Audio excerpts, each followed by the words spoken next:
জীৱনত আমি সকলোৱে সফলতা বিচাৰোঁ, কিন্তু সফলতা কেতিয়াও নাপাওঁ। চ' তাৰ বিষয়ে আজি আপোনালোকক ক'ব ওলাইছোঁ। চ' ভিডিঅ'টো শেষলৈকে চাব বুলি আশা ৰাখিলোঁ।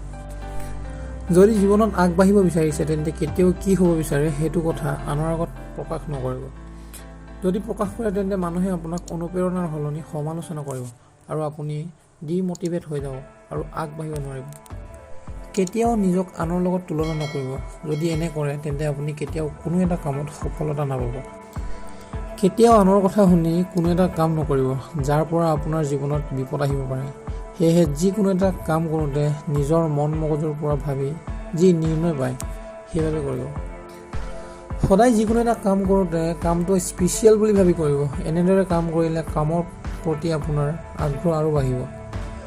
সদায় নিজক সুদক্ষবান ব্যক্তি হিচাপে বিবেচিত কৰিব, তেতিয়া যিকোনো কামত সফলতা অৰ্জন কৰিব।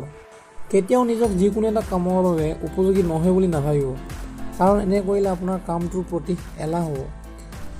যিকোনো কাম কৰোঁতে নিজৰ বিবেক আৰু বিবেচনাৰ পৰাহে সিদ্ধান্ত ল'ব। তেনে কৰিলে বিপদত পৰাৰ আশংকা বহুত কম হয়।